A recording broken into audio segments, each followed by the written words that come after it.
Welcome to another lesson from Transparent Physics, and I've tried doing this title slide a couple times, singing it in the style of Tom Petty, but I realized my subscriber count is too low to take that risk, so we're just going to say free falling, aka free fall, which is a subclass of one-dimensional kinematics problems.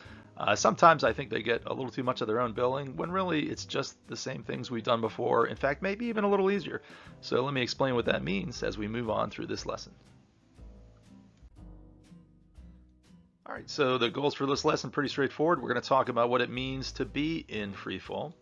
We're going to take a look at these problems through the lens of earlier one-dimensional kinematics problems that we worked out. And we'll even work out a sample free fall problem at the end of the video as well. So let's take a quick pause for a sip of tea. If you don't have one, perhaps pause the video, make yourself a cup of tea, come back, and we will get right back into free fall. Okay, so what is free fall? Free fall means that only gravity is acting on an object. Now, the astute observer might say, hey, well, what about air resistance? Doesn't that come into play? And the answer is yes, but we'll talk about that when you're older. So free fall does not always mean falling also, by the way. A ball tossed upward is in free fall, even if it's moving upwards. All the condition means is that only gravity is acting on it.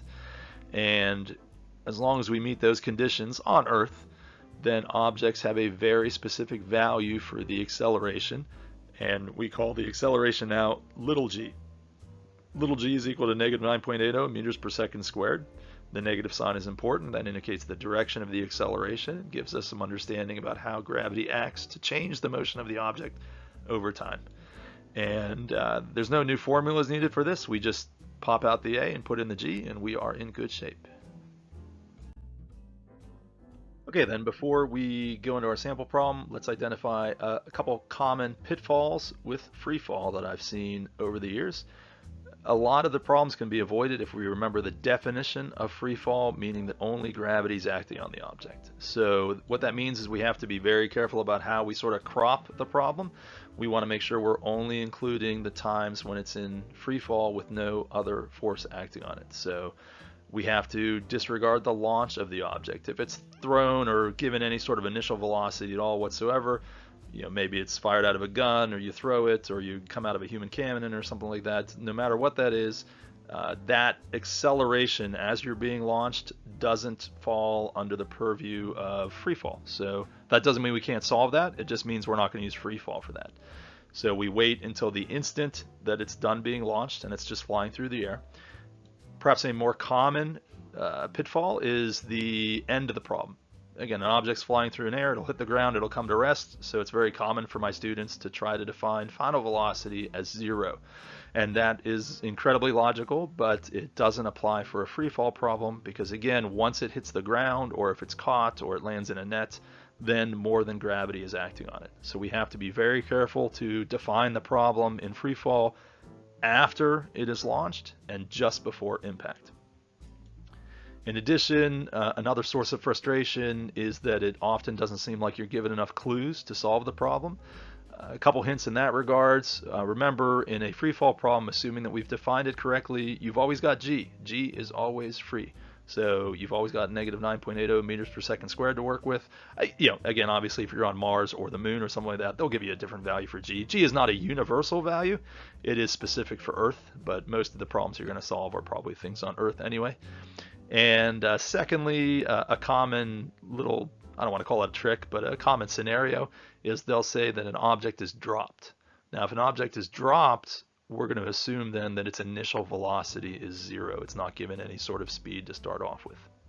So if we keep those things in mind, other than that, it's pretty much just the same sort of problems we've been working on already with one-dimensional kinematics. And let me show you what that means with a sample problem. All right, putting this into play in the context of a sample problem, we've got sort of the classic object falls out of a window. So an object accidentally knocked off at the ledge of a window 16.4 meters above the sidewalk. How many seconds until it hits, and what's its velocity to impact? So if we're taking a look at the information that's given, we can see accidentally knocked off implies to me that its initial velocity is 0. That's another variation of dropped. We've got 16.4 meters. In terms of the drop, we're asked for how many seconds, and we're asked for the velocity and impact, and they do give us a little extra in terms of miles per hour. So we've got our Q and our U, question and underline, done. Okay, now we're in the identify information phase of QUIPS, and we're going to draw a little sketch of the scenario and then put our information in the diagram assigned to variables. A couple things to watch out for when we're doing this. We want to make sure that when we include the displacement is listed as a negative. The object's falling downward. The problem's not going to put the negative sign in there, but you know that it's going to end up below where it started. So if it ends up below where it started, you need to put the negative sign in for displacement. Again, G is a free piece of information, and initial velocity of 0 is implied from the text. So that's 3 clues. And then our fourth clue for problem, or for part A, is we're looking for the time, and then for part B, we're looking for the final velocity in miles per hour. Okay, when we put it all together and solve this out, given the information that we have VI, D, G, and T. If we take a look at our Scooby equations, that's a pretty good fit for Velma. And Velma is a pretty complicated equation, but we do have the advantage in the idea that we have initial velocity as 0. So when we go to solve it out, what we can see is that the equation becomes a lot simpler than it was. VI becomes 0. Again, I'm not an advocate for plugging in information before you manipulate the formula unless the value is 0. If the value is 0, go ahead, plug it in. It'll make your formula simpler. Then we have the relationship D equals 1/2 GT squared, and we manipulate it to get for T, the square root of 2D over G. If the process of going from the initial equation to the manipulated equation is confusing for you, totally understandable. I do have a couple videos posted about algebraic manipulation for unknown. It's a very important skill to know. Then we can plug in the values. Just a little highlight here. If we had forgotten to make displacement negative, when you got to this point in your problem, your calculator would complain at you because you have a negative value under the square root. Negatives under the square root are no good for this level of physics, or I don't know, maybe any level of physics, but definitely not here. Negative cancels with a negative, gives you a positive, so you get your time as 1.83 seconds. For the second part of the problem, solving for VF, we have lots of choices now, because now we have 4 clues, and probably the easiest one to solve for at this point is Shaggy. So you get VF equals VI plus GT. It's already solved for VF. We can knock one of the terms out in terms of making VI equal to 0, and we have a pretty straightforward solution. And we do get a negative velocity, which is okay because it's traveling downward right before impact. Now I will say there is something that I did make a little boo-boo on here. In my initial information when they assigned the problem, they asked for the answer to be in miles per hour, and my diagram here didn't write that down. So since I didn't write that down, it is extraordinarily likely at this point that I might have forgotten to go back and convert it to miles per hour. So this is just a little advocacy for the ideas when they give you information in the problem.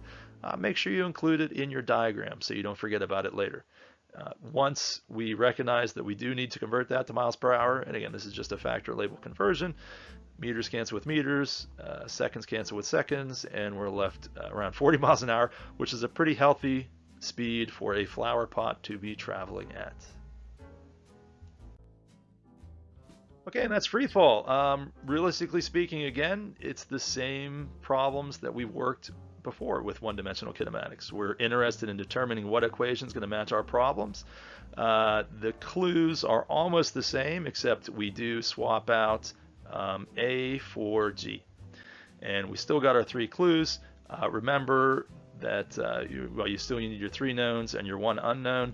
And G is sort of a bonus clue in these problems, so that tweaks the format a little bit, and I think makes it a little easier for us. And then when we solve it out, same process as before.